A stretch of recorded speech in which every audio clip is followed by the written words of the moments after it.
Just to give you a little bit of background, I think many of you probably know who I am anyway, but I've got some leaflets down here about the Family History Centre, which we opened last May.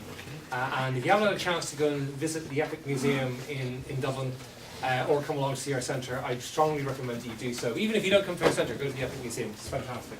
And it's actually one of the best examples we've had of new museum-type environments, I think, in the country. We're well positioned here. Yeah. When I was asked to give the list, which I did, this was one that a lecturer had put together not that long ago, actually, really, to try and explain what is free and what's not free, and what it goes beyond what's free and not free, for that matter, online, because it is a serious problem for anybody who's actually doing research, is where do I find everything? And I wanted to try and do something to try and help explain the situation, because it has become increasingly confusing, because we've been going through a digital revolution over the last decade and more.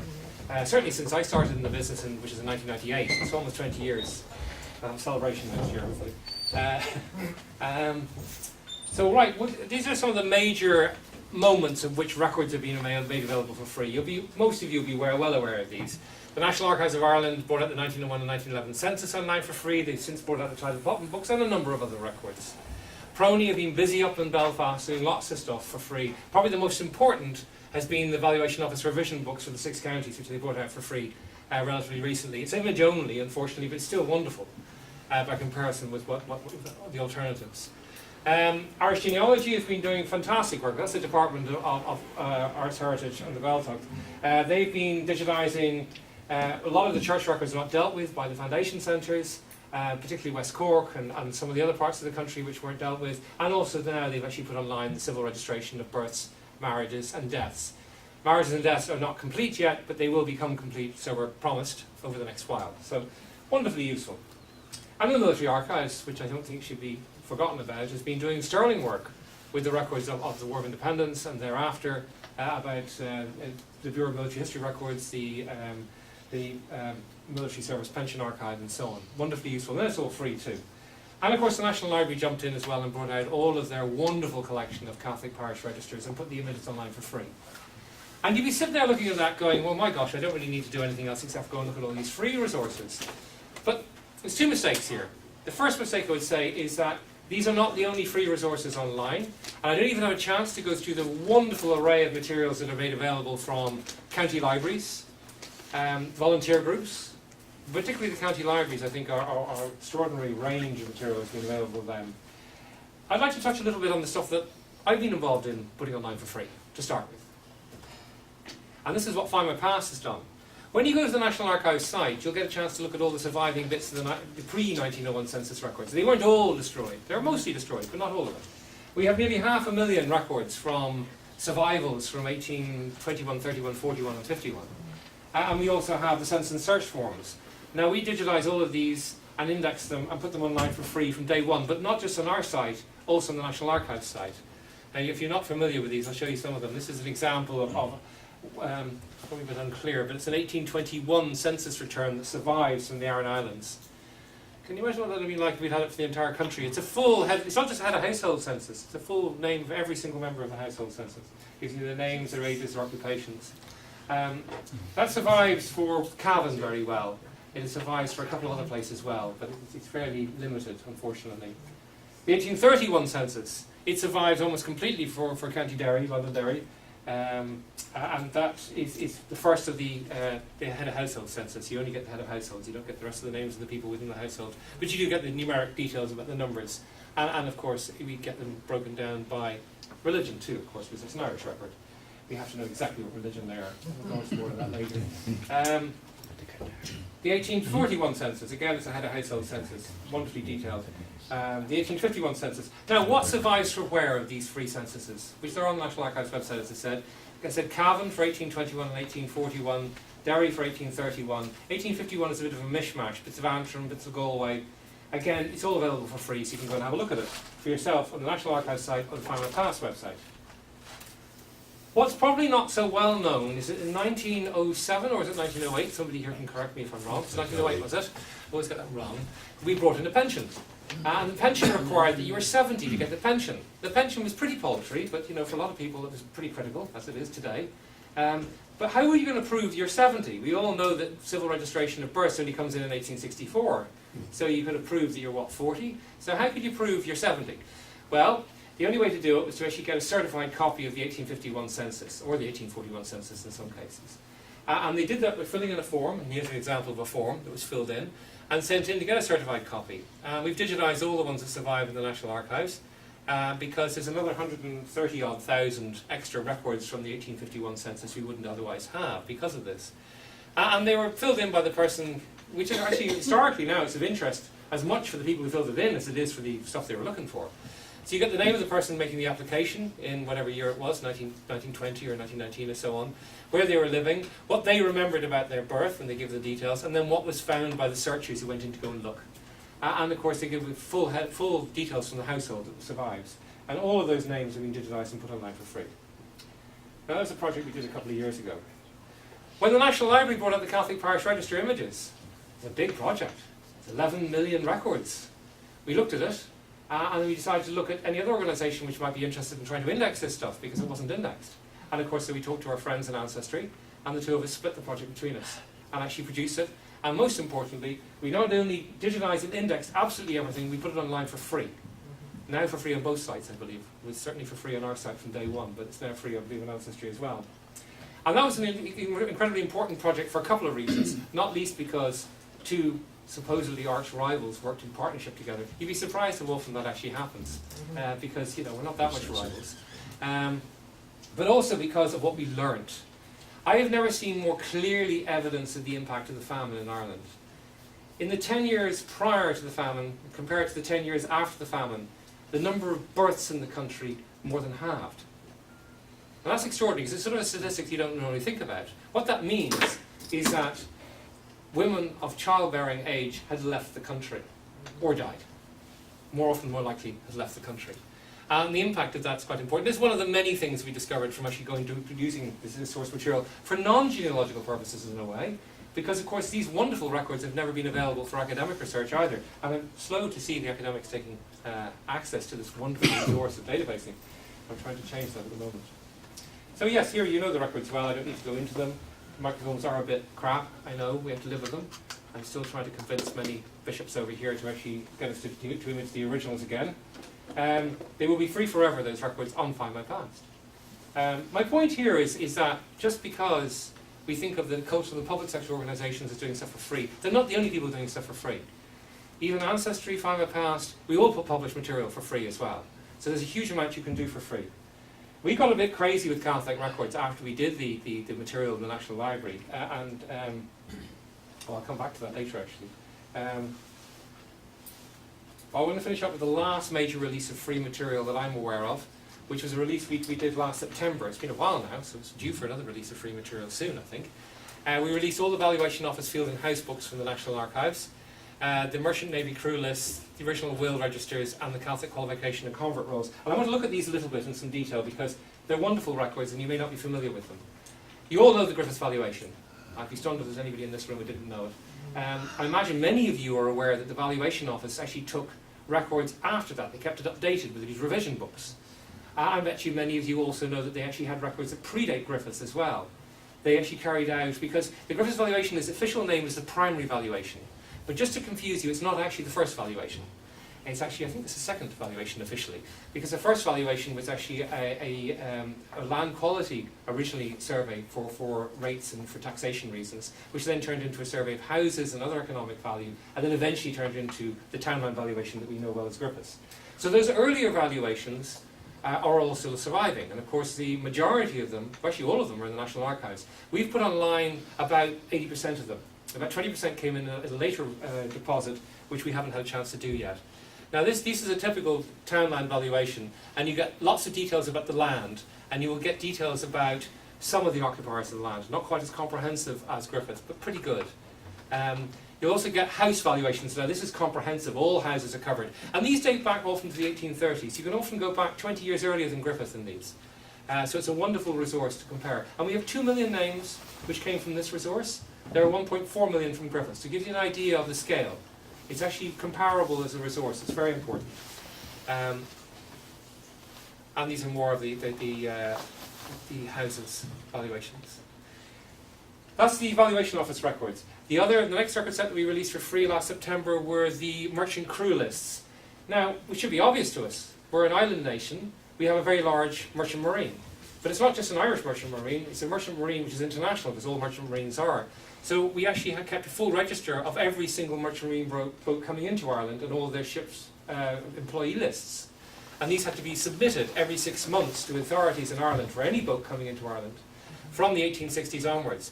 Now the value here is of the very large number of the population who are engaged in fishing or other forms of marine activities. And we have nearly 1 million names in these records. Now, I'd say about half of them are Irish and half are not Irish, but we get a huge amount of detail about the people who were actually in the marine. You get their names, you get where they were born, you get their age, and you've got to remember, these are going back to the 1860s, so we're actually getting people's date and place of birth going back right to the very beginning of the 19th century. You can see here as examples of a small fishing vessel from my home county, Wexford, and they're all from Slade, or Slead as it's pronounced down in that part of Wexford. And you can see their age from 50 down to 16, and they tell you exactly where they were born, and the names, of course, as well. They also tell you more than that. They tell you what they did, because they had full logbooks of what happened in their journeys. Maybe disciplinary matters, illnesses, and death, because many of them died at sea, and they've had a full record is kept of their time there. And these are all digitized, indexed, and available for free. The Catholic Qualification and Convert Rolls. This is the third collection we released for free last September. I don't know how many of you are familiar with this, but basically, if under the penal laws, if you wanted to own land or have a profession, you had to be part of the established church, Church of Ireland. So Presbyterians and Catholics couldn't do this. And if they wanted to change their religion so they could avail of actually owning land or having a career or otherwise, it wasn't good enough for them to convert. They had to do so in public, in a courtroom, in front of a judge. So we had a series of records kept of what are called the convert rolls, which are details about those who converted in a courtroom setting. After we relaxed the penal laws in the 1770s and actually made it possible to actually own land and be Catholic, it still wasn't good enough just to be Catholic. You had to qualify as a deserving Catholic, or Presbyterian for that matter. So they set up a whole new process. It was exactly the same as the convert rolls, but it was a qualification process. You appeared in the court and said, I know I don't have the right religion, but I won't actually take up arms against the crown, and I will do all the right things. So that was the qualification rolls. Interestingly, that system was used not only for Irish Catholics and Presbyterians, it was also used for aliens, those who came from outside of Britain or Ireland. And they continue to be used right up, as we'll see, to the 1830s. So you have names of the people who had converted in this case. This is a convert roll, and where they're from. It doesn't have a huge amount of detail about them, unfortunately. These records were published, were indexes to the originals of which have all were incinerated in 1922. Here's another example here, and here's an example from quite late in the 1840s, and you probably can't even quite make out the names down there, but they're decidedly non-Irish. We have Peter Lalouette, you have Benjamin Letania, and these are both foreigners who've actually been basically they've been naturalised through the process of qualifying in front of a court in the same way that Catholics and Presbyterians would have had to beforehand. It's interesting just to see that administrative process continuing on. I was going to say to Stuart, if you had been here before, there's quite a few Jewish settlers who actually appear in these records as well. And the last record set we released for free were the original will registers. As probably, I bet you most of you know, in 1858, the state took over responsibility for wills. Before that had been the established church, the Church of Ireland. So they kept full copies of wills in will registers in the various probate registries around the country, all of which survived with the exception of Dublin, which was, again, incinerated in 1922. So these records are wonderfully useful. They're all available for free. So, is it all free now then? And I'm hoping I'm going to be able to explain to you, because whilst Findmypast has been doing loads of stuff for free alongside the National Archives and all the other people, I'm hoping now to explain to you that it's either not all just free, but we're moving beyond that now. Because really what's happened up until this point is all of the, what we often refer to as the low-hanging fruit, the obvious things, have been made available for free. But we've moved beyond that type of genealogy, because the low-hanging fruit were the BMDs, the church records, the obvious records which you could index and you could find stuff easily that would actually really help you in building your family tree. But actually there's a vast amount of other archival material out there and other publications out there which will help you, which aren't so easy to access, and certainly weren't easy to access in the era before digitalization. So where are we at? I'm just going to quickly look at where we're at in terms of digitalization. What have we done? Extraordinarily, the single largest resource that's now been digitized, as of a couple of months ago anyway, because my records are a little bit out of date, are newspapers now. We have over 33 million, nearly 34 million names in newspapers which have now digitized and put online. Overwhelmingly by my colleagues in the British Newspaper Archive, not the Irish Newspaper Archive. They've done quite a lot too, but that's much more from the British Newspaper Archive. Court records is the second largest resource which has now been digitized, overwhelmingly by Findmypast. BMD records, of course, have been done by Irish Genealogy and elsewhere. Parish records and so on. These are the major classes of records. I now estimate there's roughly 155 million unique records relating to Ireland online. When I started giving lectures about digitalization of records, there was nothing. So in 20 years we've managed to actually catch up.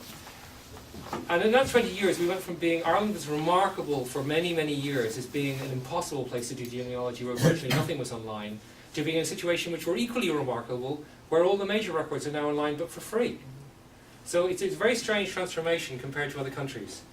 But here, let's have a look and see what that 155 million looks like in terms of free and not free. And I'm just going to look at, we've got, if you actually add up all the different organisations who've been digitizing stuff and putting it online, there's actually nearly 320 million records. Of course, a lot of it's duplicates.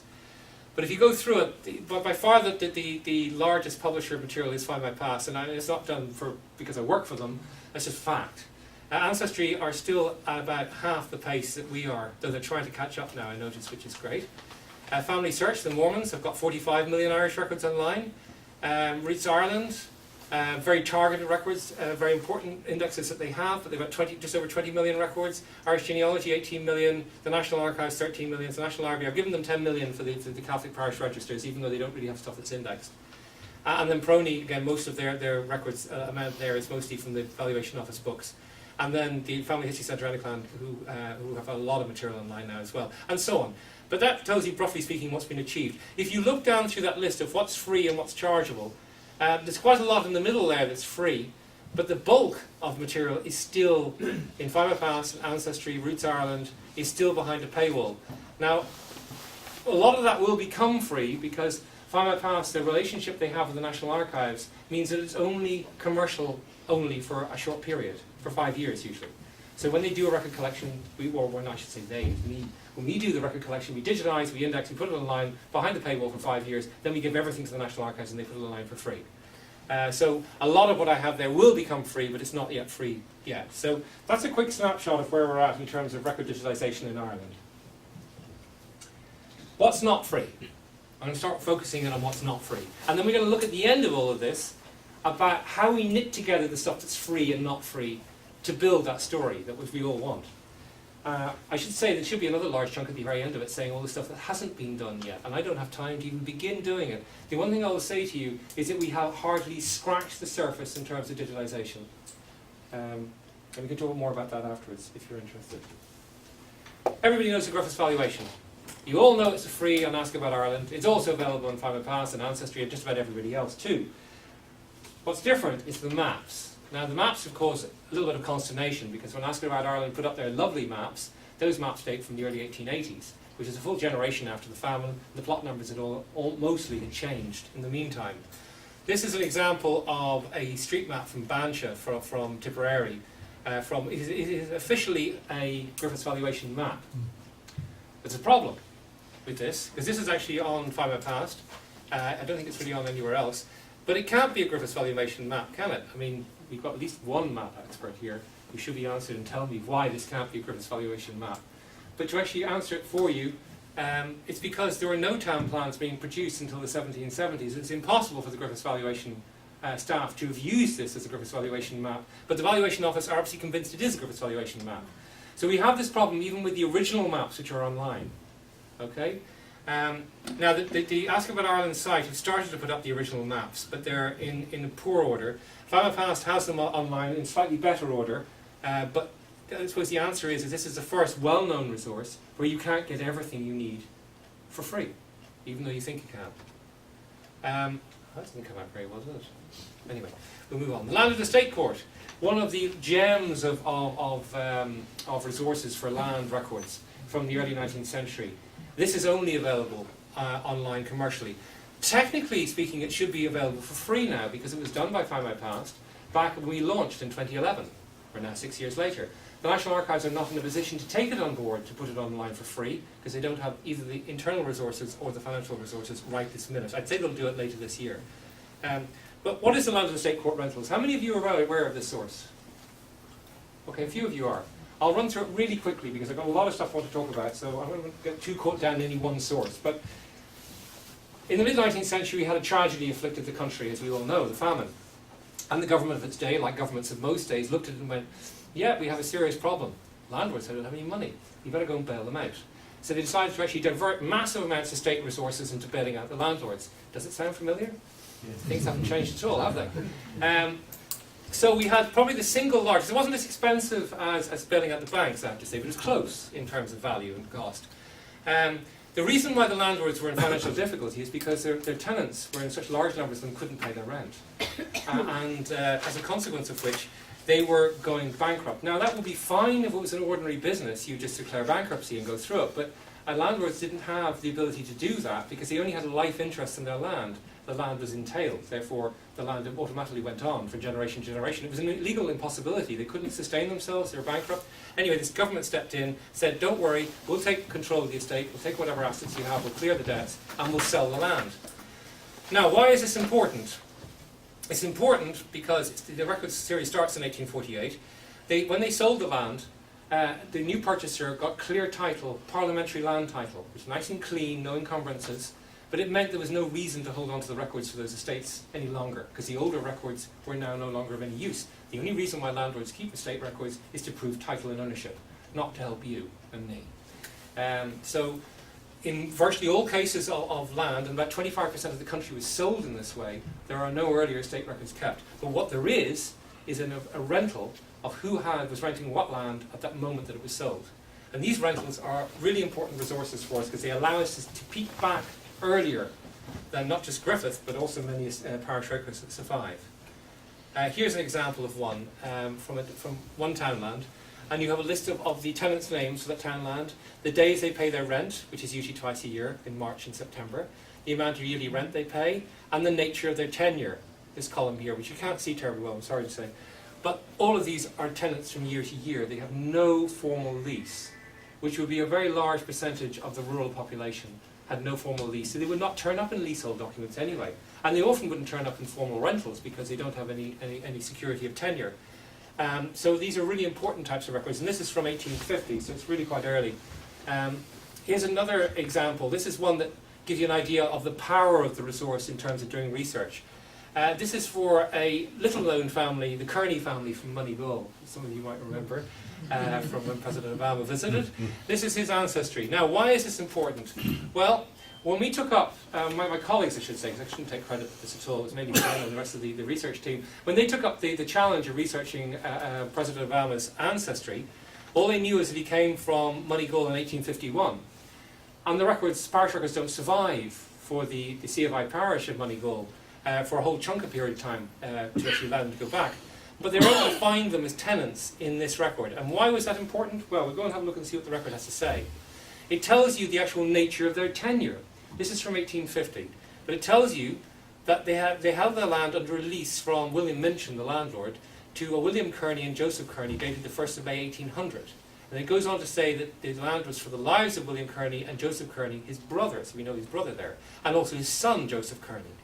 And that Joseph Kearney, the son, was the one who actually emigrated to the US. So we're back a generation, and we've got a series of other names. Fortunately allowed our research team to be able to track the story back actually to the 1690s, quite extraordinarily. But this was the key breakthrough document. It brought them back an extra generation, which otherwise wouldn't have been tracked anywhere else. So that's behind still online on Findmypast exclusively. They also got lovely maps as well, I should point out. I like maps. But they're exclusively on Findmypast until the National Archives puts them up online for free, which they should do very soon. It's not a very good colour for the screen. I should have chosen a better colour for your screen. But this says court and prison records. This is my next category of records, which is really important for research. And the first off, people, when I say raise court and prison records, they turn around and say, well, my ancestors weren't criminals. Well, I'm not saying they're criminals, because lots of reasons for people to turn up in a courtroom. I mean, how many people in this room have been in the courtroom at some point in their life, either as a defendant, witness, or somebody involved in a case? I would say a significant minority of you have, for one reason or another. It's not unusual. In the 19th century, it was even more common, and I'll explain why in a moment. The records that survive are not complete for the country, unfortunately. All the higher courts, our records went up in smoke in 22. But thankfully, those records don't matter so much because they were high profile, so they got covered in the newspapers in great detail. Salacious detail, you might add. But the lower courts didn't get covered, and they're the ones that survived, so we're very lucky. And the lowest court in the country was the Petty Sessions, the Magistrates Court. They still have Magistrates Courts in Britain and in Northern Ireland, but we got rid of them and replaced them with the District Court. I don't know whether the District Court's necessarily better, but the Magistrates Courts were particularly unusual. They were been around, I mean, the name should tell everything. They've been around since the medieval period, but it's a French word, sort of Norman French, but they were formally established by statute only in 1827. And they covered criminal and civil legal cases. What's important here is well over half the cases are civil, not criminal. They're disputes between neighbours over issues. There are over 600 courts in the country, and 22 million records survive. Actually, in fact, we've got 25 million records now online because we brought it right up to 1917. We have a 100-year rule on what we can publish. And we have full images. Now, the images you're looking at here, this is a Punch cartoon. You know, Punch was a satirical magazine in London, not necessarily always that terribly friendly towards the Irish, and this was their view of what an Irish court looked like. Well, I mean, you know, civil cases were important, there's no question about that, but it was a bit more like this. This is a pen and ink sketch which appeared in the London Illustrated News, and this is a more accurate description of what a typical court looked like. You have, sitting at the bench over here, you have the resident magistrate. In this case, he's a JP, Justice of the Peace. What's the difference? Well, the resident magistrate was paid for by the state. They usually had legal training. A JP was usually a local landlord who did it for free. One of the problems with that is that landlords were very prevalent to actually to pursue justice in their own interests.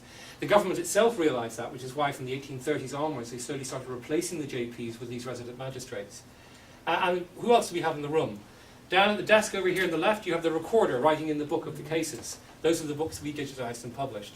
And around them you can see the community who are in there having their day in court, including a couple of RIC men who are undoubtedly bringing people forward for criminal cases.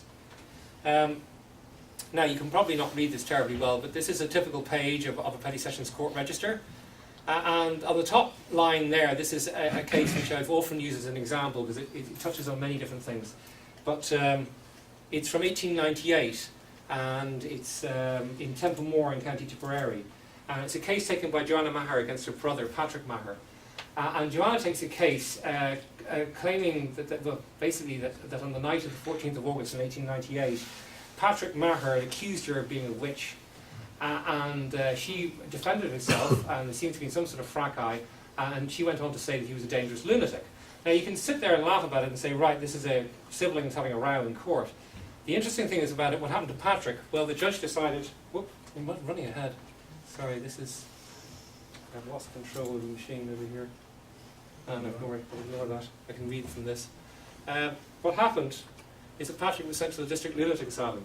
Because up until the 1950s in Ireland, actually I think it was around 59, 60, I can't remember when the legislation changed, any family member could bring another family member to court, and if the judge agreed, or if you went to a police station it also worked, and the police officer agreed, a relative could be placed in a lunatic asylum without medical assessment for up to a month. And this was, you can think of the range of ways this could be abused, and I could give an entire lecture just on the whole system and how it worked. But I don't have time here.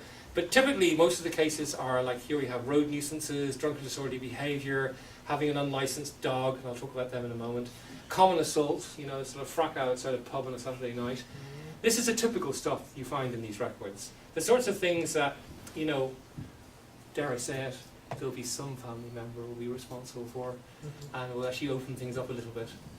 The dog licenses, you've got to remember these courts had to pay for themselves, and one of the ways they did it was by granting licenses. Licenses to distill being a popular one. But dogs were really important, and they're really important for us. Not because we're interested in the dogs and their canine genealogy, but because every farmer had a dog, pretty much, and they had to have a license, and the courts strictly enforce this. And they're extremely detailed about the owners.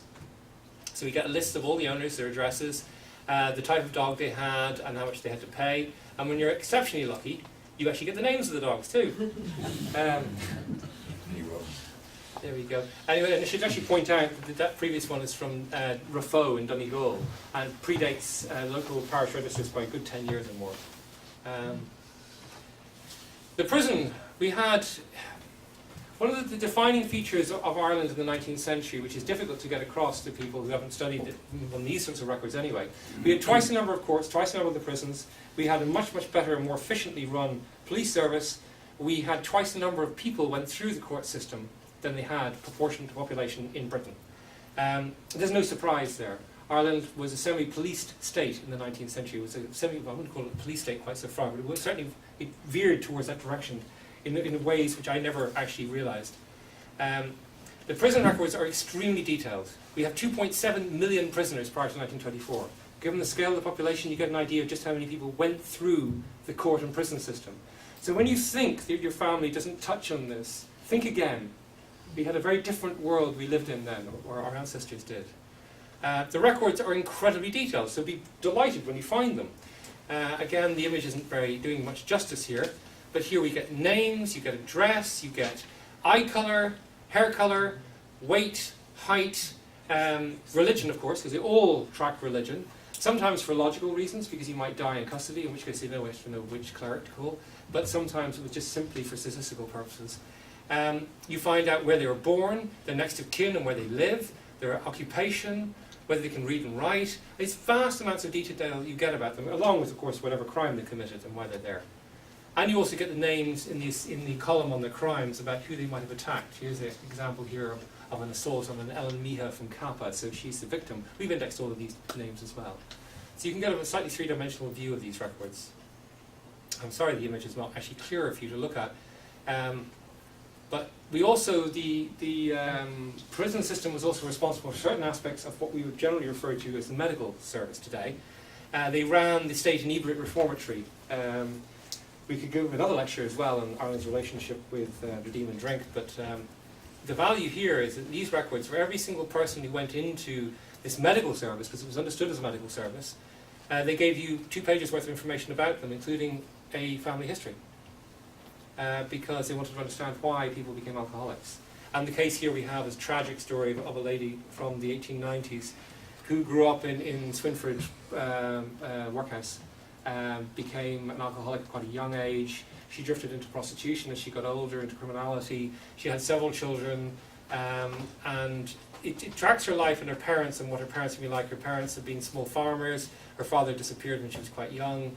Her mother had reared them as best she could, but of course it was pretty serious. And then after she's released from an estate, they also then track her through the police service across the country. It's an extraordinary level of detail. So it's a tragic story, but you know, on the other hand, there's a huge amount of information that's being retained. And of course, when I give talks about prison and court records in this country, everybody wants to know about the rebels. So we got them too. This is one of the early Kilmainham prison registers. You can see there's Robert Emmett up there. He's got the Lexus beside him. He's about the 3rd person on the list, who's hung, drawn and quartered for his involvement in the Rising. What generally gets forgotten about is all the other people who got done for the rebellion as well, who ended up in pretty much the same circumstances. Now, those records are still, again, will be exclusive on Findmypast for another 12 months, and then they'll go online for free in the National Archives. Church records, you can't read that either. I mentioned the Catholic parish registers in the National Library, so I don't need to talk about them, and they are free forever. We've committed to that. But we went a bit mad on Catholic records after doing this project. This is something I've been desperately interested in doing work with for a long time. We started looking at where did the Irish go? The Catholic Church was their major community of where they went. So what you see here is, of course, St. Patrick's Cathedral in New York, and this is a cathedral in Philadelphia. These are 2 dioceses which we currently or have digitized and put online. It's part of a launch of a Catholic Heritage Archive. We have now done certainly our first pass on the Catholic records in Ireland. We're now, we've just finished doing the Diocese of Birmingham in England. We're working on the Diocese of Westminster. Diocese of Liverpool is underway. Scotland, we've done a part of it. We've got the rest of it to finish off. And we've got Philadelphia mostly finished. The last of it's coming out this month, and New York and Baltimore on the way. The percentage of Irish amongst this is huge. And the quality of the records in the Catholic Church are beyond belief. I mean, certainly far better than what we have in this country. I don't know why we didn't keep the same degree of records, the quality of records that they did elsewhere, but they did. I can give another lecture just on this project, but I don't have time, so I won't. If you have any questions, please ask at the end. But of course, Ireland is not just a Catholic country, as you know only too well. Earlier we released the full digitalisation of all the Quaker records across the country, both north and south. We've just finished the Ulster Quaker records earlier this year and released them online. Those of you who've had the pleasure of dealing with Quaker records will know that their records are exceptional. If only we had the same records for every denomination. But they go back to 1660, pretty much comprehensively. Again, births, marriages, burials, their sufferings. I'll tell you about those: migration, disownment, minutes. And you may think, well, why shouldn't we be interested in those? Because none of my ancestors were Quakers. But I'm going to show you why you might want to change your mind about that. This is one of their typical birth records. Huge amount of detail, as you would imagine. This is their minutes. They kept copious minutes of everything that ever happened. In fact, has been reported to me by a couple of Quakers I know, when they die, their death will be noted in at least 9 different registers across the country. So they keep multiple duplicate copies of absolutely everything, and they have done since day one. They also discuss virtually everything else that happens within the community. We've indexed all of that material as well. It's not just the classic BMD records. Sufferings. Oh, they love keeping records of every bad thing that happened to them. And I thought, well, this is wonderful. You can actually have a really good insight into all the dreadful things that took place in them. Until I started looking at it closely, and I realised that the vast majority of them are paying tax. Now, I don't think I actually quite justify opening up a register for saying how much I've been pained by the task of paying tax, because quite frankly I could easily fill a volume on that alone, but yeah, apparently this is the major reason for their objections. Admittedly, it was paying tax to the local established church, for example. Forgetting the fact, as we tend to forget the fact, that the established church was also responsible for local government for most of this period. So they ran the police service, they ran the roads, they did all the things that local government does today. But we could wrap it up in thinking, oh, we can't pay them because they're state religion. Also, what's really useful from this, I'm just thinking, my notes. Yes, this is the disownments. Another thing that's commented to me by a couple of Quakers I know is that the religion went out of its way to get rid of its own members for breaking the rules. And the rules were very strict. I mean, right up until the 19-teens, one entire family were expelled from the Quakers for buying a piano. This is a bit more serious. I've got examples here of members who were thrown out for setting up a gambling den or for having an illicit liaison with a young woman who was of not the same religion. Which is great, all that material is there, we fully indexed everything.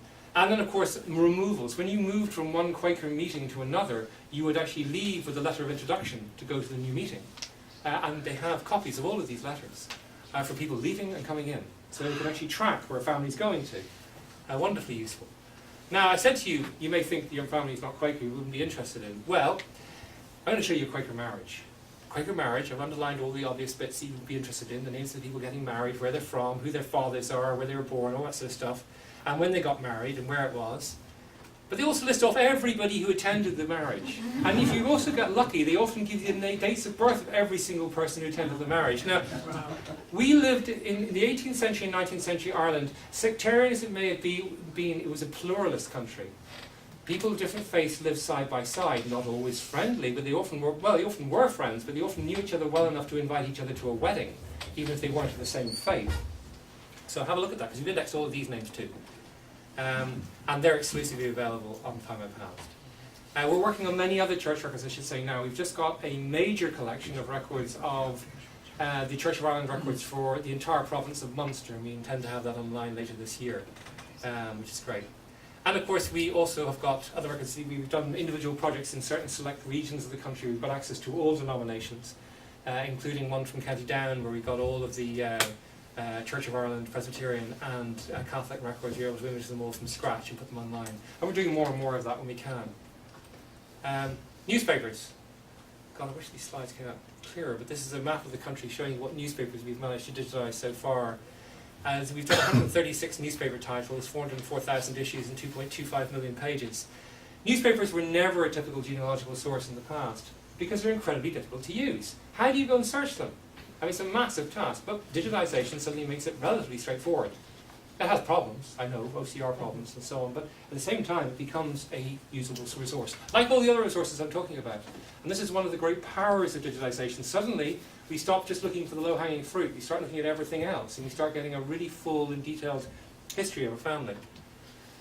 I showed this slide when I was giving the same talk, or similar talk, in Salt Lake City in February at Rootstack, our biggest international genealogical show.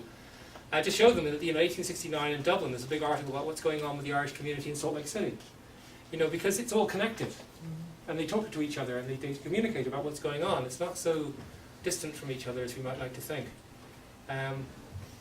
Also, God, this doesn't come across well. These are migration records, which is another set of records we have online. These are the migration, what are known as the BT-27s. It's a category of records in the National Archives in Kew. These are ships passenger lists leaving United Kingdom, which of course Ireland was part of at that date. So we have complete records from Ireland from 1890 right up to 1922, at which point the Free State didn't continue keeping those records. They still kept keeping them for Northern Ireland, but not for the South. I'm not quite sure why yet.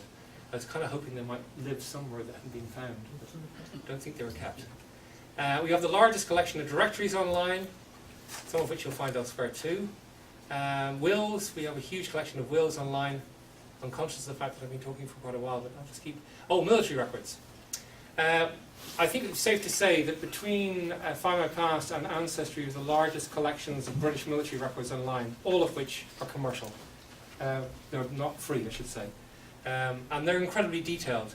I have examples here, which I'm showing in a moment, for Martin Clohessy, who was a career soldier in the British Army, typical Irish soldier, joins in 1880 down in Limerick, born himself in Limerick, and then literally does a tour of the British Empire during the course of his life, ends his career in the fields of France during the First World War. He does 2 tours of duty in the fields of France. He should have retired after the first time, but he eventually got invalided out the second time around because he was even too badly damaged the second time. Came back to Ireland as a typical veteran, and continued to get payments from the Royal Hospital Kilmainham thereafter. But again, full details. You can see all the places that he served in his career listed here on the right-hand side. We also have the records from the Royal Hospital Kilmainham, and some of those go back to the 1780s as well, because the Royal Hospital in Kilmainham was the companion to the Chelsea Hospital. You probably know all this anyway, but they actually dealt with an awful lot of the Irish veterans. And those are all available online. Again, those aren't free. We've just put online all of the police service records for the RIC. Incredibly detailed. We've nearly 500,000 records amongst those. There was 85,000 members of the RIC, but of course the amount of records that survive is considerably larger than that. We've also got the detailed records of the Revenue Police, which predated the RIC, and also the pension records for the RIC, which go right up to the 1920s. And these are all online as well. Again, this is not showing it terribly well. I wish we could actually fix that. But if you're not familiar with these, with the typical RIC register, you get their place of birth. You actually get the place of birth of their wife, because you couldn't serve in the same county as your place of birth, your wife's birth, and many other details besides that. These are the examples of the pension records. It tells you who's been receiving the money, where they're living at that time. Often it'll tell you about their spouse and their children and so on. Very detailed. And the constabulary directories give you virtually everything you ever need to know about the judicial system in Ireland and how it operates at the time. One of the biggest projects that I've been involved with over the last 6 or 7 years has been digitising the records relating to the poor in the country, because of course there's an awful lot more survives than people often realise. A big project that we got involved with is a wonderful set of records which are in the National Archives in Kew, called the Irish Reproductive Loan Fund. It was reproductive because it actually self-generated money. That was the plan. It didn't work out that way. But that was set up following the famine in 1822. And the idea was to try and provide microloans for the industrious poor, as they defined them. And they give small loans as low as £1. Women and men both were eligible for it, and they gave them a loan for 12 months, and they paid it back week by week over the course of the year. And they could buy tools for their trade or buy stock for their farm. And this was started, because it was started so early, it has records of people from quite an early date, the 1820s and 30s. Over 700,000 name records in this record collection alone. So it gives us an actual window. But it covers only specific parts of the country. It's mostly the west, southwest Cork, and some odd places like in Tipperary. You've got some East Cork and even some Wexford from the Feathered area. But the records not only describe people getting loans, who they are, who their sureties are, where they're from, and so on, it tells you about what happened to them.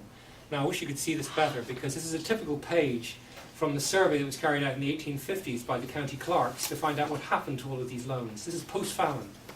And this is a typical page, one page from a little townland called Kilfedo, which is down near Schull in Cork. And it lists off 14 people who all got loans prior to the famine and what had happened to them. And from that list, you find out 2 of them have been convicted and sent to Australia for theft. We find out several of them, 3 or 4 of them, have actually gone to Britain or America in search of work to actually survive, and the rest of them have died of starvation. So you actually have a direct insight into the lived reality of a layer of the population you rarely get records for so early. Of course, the biggest class of records are the Pula Union records, the records of the workhouses and the Board of Guardian minute books. Now, unfortunately, our workhouse records don't survive terribly well, as you probably know. There are many reasons for that, not least of which the determination to destroy them, which is a huge shame, but I understand why people did. But we do have the Board of Guardian minute books. These are the overseers of the entire workhouses, and these are valuable because of the amount of people they talk about within these minute books. So I've just listed off the ones that we've done to date so far. We're now working on a huge project to do all the ones for County Waterford as well, and the city, which has just started recently. So we're slowly going to surely work our way through the country. I'm talking with a number of other counties to do theirs, but it's a big, big job. But the number of names that come out of this, the Dublin unions, for the Board of Guardian minute books, we've got 900,000 names coming from the Board of Guardian minute books. We had 1.5 million names from the workhouse registers. Now, that gives you an idea of the scale of how important the Board of Guardian minute books are. I'd say probably a third of those names are actually people who are providing services, workmen and so on. But the rest of them are actually individual case studies of families or individuals who are in destitution. You probably don't need to see images of what a workhouse was, what it looked like. I think it's worth remembering that if it hadn't been for the workhouses, more people would have died. However horrible they were, however vicious they were a downside better than nothing. And as a consequence, the records are extremely important. They should be preserved and looked after. This is an example from Sligo, from the famine era. Again, names, dates, ages, where they're from, their physical condition when they enter in, and of course their religion too. Everybody's obsessed with that. This is a curious document. I've often been told that men and women are separated in the workhouses. You'll be surprised how many marry in the Board of Guardian minute books. It documents all the people who are getting married in the workhouses. So, yes, I think love could thrive inside the workhouse even. But yeah, I don't want to take away from the seriousness of the type of records that are there as well. So what am I doing now? Yes, exclusive rebellion records in Findmypast. Obviously last year was an important celebration for the country, and we played a lot of time digitizing the records that survive from the security services in Ireland, trying to actually stop the rebellion and the War of Independence thereafter. There's an example here of a photograph from the American Commission, which was sent across in 1921 to find out what the hell was going on. And they actually brought photographers with them. It's a bit like the Labour Party Commission sent one over as well, and they took some great photographs too. But they also take a very different slant on things than others. I mentioned those 2 volumes because they're available for free at the Family History Centre's website, and I've got some documentation down here about the Family History website and the physical centre, which you should take away with you. But what we focused on in Findmypast was documenting the records of martial law, because one of the first things that happened in 1916 is the country was put under martial law. Do you all know what martial law is? I imagine you do. The army takes control of everything, and they take control of all judicial services and state services. And one of the first things they do is to stick up notices everywhere telling you what you're allowed to do and what you're not allowed to do. And we have many of these examples. The court-martial cases are incredibly detailed, and they give you a real insight. Again, we're not getting very good. I wish we could actually change that a little bit so you can actually see these things properly. But this is an example of a court-martial case where an individual was brought before a trial in front of a major in the barracks in Kilkenny. And it describes how the military had gone to the courthouse in Castlecomer to put up orders or notices, and some 20 civilians were hanging about, and they were all ordered to hands up, the civilians, but one of them ran at the army and shouted at them saying, "I defy the military." He got shot in the leg, and he got dragged off, put in front of a court-martial, and was given a year's hard labour for his pains. Sorry, I should have done this one. You can see this one. But again, we have thousands of these cases. And I think the importance of this is understanding the role of the military heavy hand post-1916 and the War of Independence, and what the impact it had on the population. Well, even more so with the search and raid reports. I often joke, and people sometimes take me the wrong way, that we're fortunate that we were occupied at this time by the British Army and not some other army. And I'll tell you why, because they had an obsession with record keeping that most modern armies didn't at that time. Okay, black humour aside, it still is great. Every time they carried out a search and a raid, and when did they do that? Well, an outrage would happen as they would see it, and they would cordon off the entire area, they'd search all the houses. But they had to fill in a form, a 4-page or an 8-page form saying what they'd seen and what they'd done and who was there. It's brilliant. So what do these things look like? Well, if you could see them, you would actually give you the date.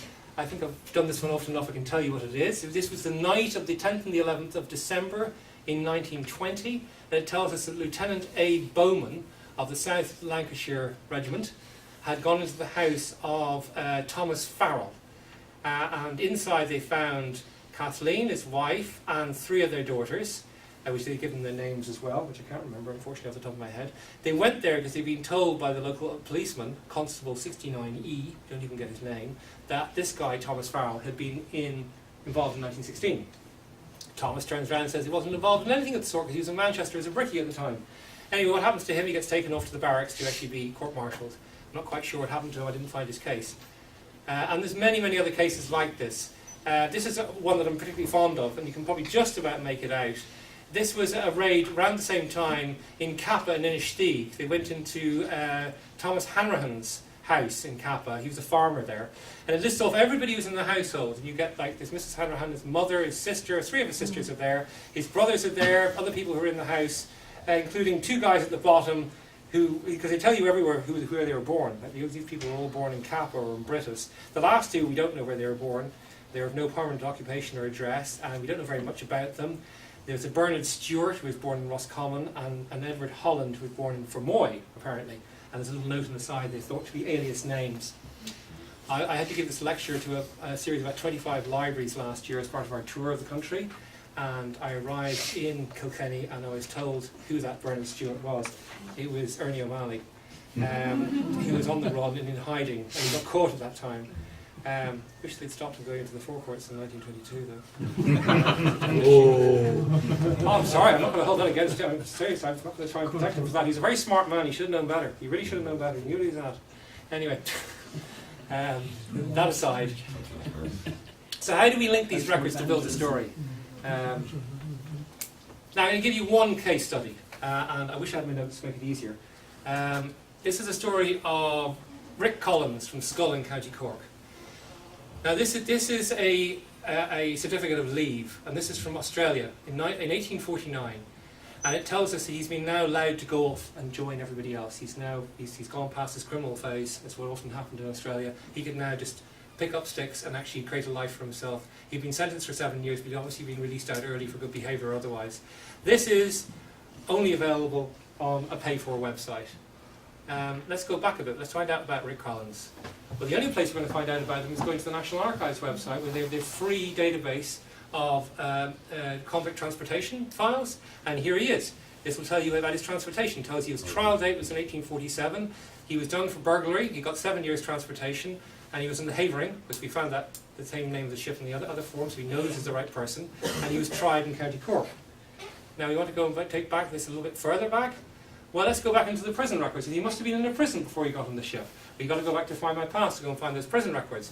And here we find him actually in Cork awaiting transportation in the prisons. He's actually recorded here. What about earlier than that? Well, remember those property relief loans I told you about before? Well, you go back into there, we'll see them in here. He was done for burglary. He actually stole a sheep, which is his burglary. And he had received a loan from the property relief loan funds about 2 years earlier, had been completely unable to pay for it. Had been, obviously, I suppose, assumed from that he'd been forced into theft to survive and keep his family. Because we know that he wasn't just himself, we know that he got the loan, this is the loan money, the record he got, and the 2 sureties he had. And more than that, we can find out more about this, because if we actually look at his repayments, we can see, you can't see it at all, I can't even see it either, but he fails to repay his loans. He's only pays, I think, 2 instalments out of the 52 he's supposed to pay back. So we can go back earlier. We can find out from the National Library's parish registers, which are online for free through Findmypast and fully indexed.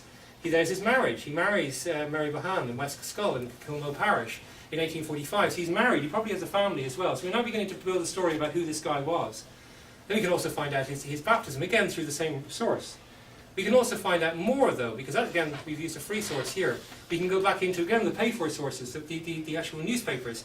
And here we have the Bantry Relief Committee stepping in to try and help him and his wife and family because they're so poor.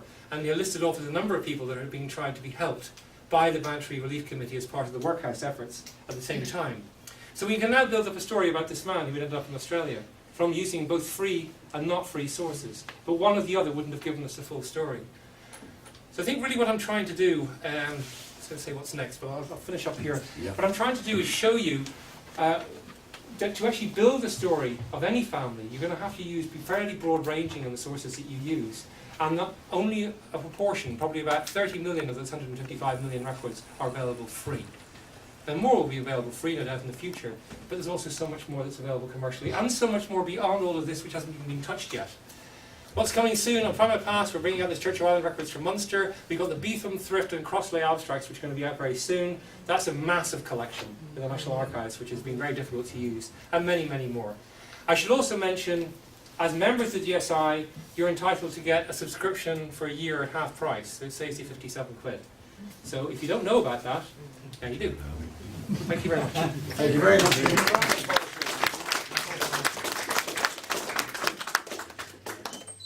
Thank you very much for that. That was